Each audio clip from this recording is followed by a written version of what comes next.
Hello friends, welcome to my channel. आज मैं आप लोगों के साथ शेयर करने वाली हूँ वट सावित्री व्रत की पूजन विधि। वट सावित्री का व्रत ज्येष्ठ मास की अमावस्या तिथि को किया जाता है। इस दिन बरगद के पेड़ की पूजा की जाती है। वैसे तो वट सावित्री व्रत की पूजा घर से बाहर जाकर बरगद के पेड़ की पूजा करके की जाती है, लेकिन आप घर पर भी इसकी पूजा कर सकते हैं। घर पर आप बरगद की टहनी को मंगवा लीजिएगा। देखिए, मैंने यहाँ पर बरगद की टहनी मंगवाई है। उसमें एक किल्ली लगी होनी चाहिए, साथ में बरगद के कुछ फल लगे होने चाहिए। वट सावित्री का व्रत सभी सुहागिन महिलाएं अपने पति की लंबी आयु की कामना के लिए करती हैं। कहा जाता है कि वट सावित्री का व्रत या फिर बड़ मावस का व्रत सबसे पहले माता सावित्री ने रखा था और उन्होंने यह व्रत रखकर ही अपने पति के प्राण यमराज से बचाए थे। तो चलिए फ्रेंड्स, वीडियो स्टार्ट करते हैं। वट सावित्री व्रत की पूजा करने के लिए सबसे पहले बरगद की टहनी को आप इस तरह से छोटे गमले में लगा लीजिए। अगर आपके पास छोटा गमला नहीं है तो आप लोटे में जल भर करके उसमें इस टहनी को रख लीजिए। उसके बाद आप बट मावस की पूजा कर सकते हैं। इसके बाद हम जिस स्थान पर पूजा करें उस स्थान पर हमें चौक बना लेना चाहिए। यह चौक आप आटा से बना सकते हैं, चावल के एपन से बना सकते हैं, या फिर आप इस तरह से गेरू से भी बना सकते हैं। तो मैंने यहाँ पर गेरू से बनाया है। उसके बाद हम चावल के एपन से इसको टीक लेंगे। उसके बाद कोई भी पूजा हो, हमें चौक पर सबसे पहले अनाज रखना चाहिए। अनाज में आप गेहूं, जौ या फिर अक्षत का प्रयोग कर सकते हैं। अक्षत टूटे हुए नहीं होने चाहिए। अब इसके बाद हम वट वृक्ष को चौक पर विराजित कर लेंगे। यहाँ पर मैंने गौर माता बनाई है मिट्टी की। आप गौरी गणेश भी बना सकते हैं, तो आप उनको रख सकते हैं। इस तरह से हम चौक पर उनको भी विराजित कर लेंगे। इसके बाद मैंने यहाँ पर रोली, अक्षत, कुमकुम और पीला चंदन लिया है। इससे हम गौर माता की पूजा करेंगे। गौर माता को हम रोली लगाएंगे, इसके बाद हम उनको पीला चंदन लगाएंगे और अक्षत अर्पित करेंगे। इसके बाद हम गौर माता का श्रृंगार करेंगे। गौर माता का श्रृंगार करने के लिए सबसे पहले हम उनको आलता लगाएंगे। आलता लगाने के बाद हम उनको एक बिंदी लगाएंगे। बिंदी लगाने के बाद हम उनको सिंदूर अर्पित करेंगे। गौर माता को हम 5 बार सिंदूर दान करेंगे। आप 7 बार भी कर सकते हैं। सिंदूर दान करने के बाद वस्त्र के रूप में कलावा अर्पित करेंगे। अब हम वट वृक्ष के नीचे अनाज का आसन दे करके शुद्ध देसी घी का दीपक प्रज्वलित करेंगे। अगर आप घर से बाहर जाकर के दीपक प्रज्वलित करते हैं तो आप मिट्टी का दीपक ले जाइएगा इस तरह का, और वहाँ वट वृक्ष के नीचे प्रज्वलित करिएगा, क्योंकि वह दीपक फिर लाना नहीं होता है। तो आप मिट्टी का दीपक प्रयोग कर सकते हैं। धूप बत्ती लगाएंगे और उसके बाद में हम गौर माता को पुष्प अर्पित करेंगे। अब हम वट वृक्ष की पूजा करेंगे। वट वृक्ष की पूजा करने के लिए सबसे पहले हम उनको जल से सींचेंगे। फ्रेंड्स, अगर आप घर से बाहर जाकर के पूजा करते हैं तो आपको पूजा ऐसे ही करनी है। पूजा विधि सेम ही है। इसके बाद हम वट वृक्ष को चावल के एपन से इस तरह से टीक लेंगे। कहीं कहीं यह एपन आटा और हल्दी से बनाया जाता है, तो आपके यहाँ जैसी परंपरा है तो आप उस तरह से एपन बना सकते हैं। यहाँ पर मैंने चावल के एपन से वट वृक्ष की पत्तियों को टीक लिया है। अगर आपके यहाँ आटा और हल्दी का एपन बनाया जाता है तो आप उस एपन से इस तरह से वट वृक्ष की पत्तियों को, वट वृक्ष को टीक लीजिएगा। इसके बाद हम वट वृक्ष की पीले चंदन से पूजा करेंगे। वट वृक्ष को हम पीला चंदन लगाएंगे। वट वृक्ष की पूजा पीले चंदन से या फिर हल्दी से की जाती है। तो आप इस तरह से वट वृक्ष को हल्दी से या फिर पीले चंदन से टीक लीजिएगा। उसकी पत्तियों को भी आप इस तरह से टीक लीजिएगा। इसके बाद हम अक्षत अर्पित कर देंगे। अब हम वट वृक्ष को फल अर्पित करेंगे, पुष्प अर्पित करेंगे।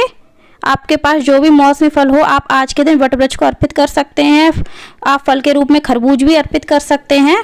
तो यहाँ पर एक फल मैंने वट वृक्ष को अर्पित किया है और दूसरा फल हमने गौर माता को अर्पित किया है।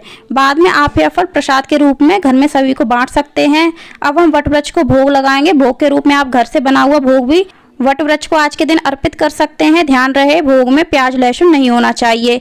इसके बाद हम वट वृक्ष को यहाँ पर कलावा अर्पित करेंगे, वस्त्र के रूप में पुष्प अर्पित करेंगे। अब हमने यहाँ पर कच्चे सूत की माला बनाई है जो कि 7 धागों की है। इस तरह की हमारे पास 2 मालाएं हैं। एक माला हम वट वृक्ष को पहनाएंगे और दूसरी माला जब हम पूजा कर लेते हैं उसके बाद जब पति की पूजा करते हैं तो पति के द्वारा पत्नी को पहनाई जाती है, यानी कि हमें पहनाई जाती है। किसी किसी के यहाँ यह माला पीले धागे से बनाई जाती है, तो आप पीले धागे से भी बना सकते हैं, या फिर आपको कच्चा सूत नहीं मिलता है या फिर पीला धागा भी नहीं है तो आप कलावा से भी बना सकते हैं। अब हमने यहाँ पर भींगे हुए 7 चने लिए हैं, तो आप इस तरह से वट वृक्ष को अर्पित कर दें। फ्रेंड्स, वट सावित्री की पूजा क्षेत्र के अनुसार सभी जगह अलग अलग तरह से होती है। किसी किसी के यहाँ खरबूजा, पूड़ी और मीठे बरगद बनाए जाते हैं, उसका सिर्फ वट के पेड़ को भोग लगा दिया जाता है और किसी के यहाँ इस तरह से होती है। तो फ्रेंड्स जैसे हमारे यहाँ होती है मैं आपको वैसे ही बता रही हूँ। मैंने यहाँ पर 2 खरबूजे लिए हैं, दोनों खरबूजों पर हम 5-5 या फिर 7-7 पूड़ियाँ रखेंगे। उसके बाद हम नारियल की 4 सीखें लेंगे जिसमें हम 5-5 या फिर 7-7 बरगद प्रत्येक सीख में लगा लेंगे और फिर हम 2-2 सीखें इस तरह से दोनों खरबूजों पर रख लेंगे। इस तरह से हम खरबूजा, पूड़ी और मीठे बरगद के 2 सेट तैयार कर लेंगे और दोनों को हम वटवृक्ष के नीचे रखेंगे। अब हम वटवृक्ष की फेरी लगाएंगे। वटवृक्ष की फेरी आप कलावा से लगा सकती हैं या फिर कच्चे सूत से लगा सकती हैं या फिर पीले धागे से लगा सकती हैं। वट वृक्ष की फेरी लगाते समय हमें अपने पति की लंबी आयु की कामना करनी चाहिए, साथ ही उनके अच्छे स्वास्थ्य की भी कामना करनी चाहिए, अपने परिवार की सुख समृद्धि की भी कामना करनी चाहिए। तो इस तरह से हम वट वृक्ष की 7 फेरी लगा लेंगे। अब फेरी लगाने के बाद हम वट वृक्ष के चरण स्पर्श कर लेंगे और प्रार्थना कर लेंगे। इसके बाद वट वृक्ष को दक्षिणा अर्पित करेंगे। दक्षिणा हम अपनी श्रद्धा के अनुसार कम या ज़्यादा अर्पित कर सकते हैं। इसके बाद हमने यहाँ पर कुछ सुहाग की सामग्री ली है, साथ में हमने अपनी सास के लिए सूट लिया है। यह हमने बायना निकाला है अपनी सास के लिए। सबसे पहले हम इसको वट वृक्ष को अर्पित करेंगे। जब हमारी पूजा संपन्न हो जाती है, व्रत का पारण हो जाता है, उसके बाद हम इसको अपनी सास को बायने के रूप में दे देंगे। तो हमने यह वट वृक्ष के नीचे गौर माता के नाम से अर्पित कर दिया है। उसके बाद हम वट वृक्ष की आरती करेंगे। आरती में आप सबसे पहले भगवान गणेश की आरती करिए, उसके बाद माता गौरी की आरती करिए, फिर भगवान शिव की आरती करिए, क्योंकि भगवान शिव ने ही माता पार्वती को बताया था वट वृक्ष की पूजा करने के लिए। तो आप आज के दिन भगवान शिव की पूजा भी कर सकते हैं। आरती हो जाने के बाद हम फिर से चरण स्पर्श कर लेंगे और पूजा में हमसे जो भी भूल चूक हुई हो उसके लिए हम क्षमा प्रार्थना मांग लेंगे।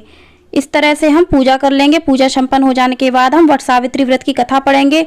उसके लिए हमें वट सावित्री व्रत की कथा की पुस्तक का भी पूजन करना चाहिए और हाथ में हम कुछ अक्षत और पुष्प लेकर के वट सावित्री व्रत की कथा पढ़ेंगे। आप चाहें तो भींगे हुए काले चने हाथ में लेकर के भी वट सावित्री व्रत की कथा पढ़ सकते हैं। फ्रेंड्स व्रत की कथा का वीडियो मैंने अलग से बनाया है, जिसका वीडियो आपको मेरे चैनल पर बहुत जल्दी मिल जाएगा। कथा संपन्न हो जाने के बाद हमने जो हाथ में पुष्प लिए हैं, अक्षत लिए हैं या फिर काले चने लिए होते हैं, वो हम वट वृक्ष को अर्पित कर देंगे। पूजा संपन्न हो जाने के बाद हम माता गौरी से सुहाग अवश्य लेंगे। तो आप इस तरह से सुहाग जरूर लें और सुहाग लेने के बाद हमें गौरी माता से आशीर्वाद जरूर लेना चाहिए। तो आप इस तरह से चरण स्पर्श करके उनसे आशीर्वाद जरूर लें।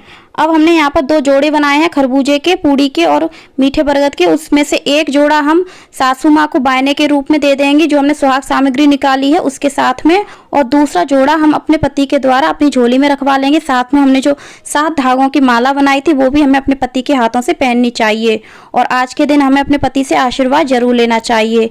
तो फ्रेंड्स आपको ये वीडियो कैसी लगी कमेंट करके जरूर बताना। वीडियो पसंद आई हो तो लाइक करना और ज़्यादा से ज़्यादा शेयर करना। साथ में हमारे चैनल को सब्सक्राइब करना, बेल आइकन को प्रेस करना, कमेंट में जय वट सावित्री व्रत अवश्य लिखना। धन्यवाद।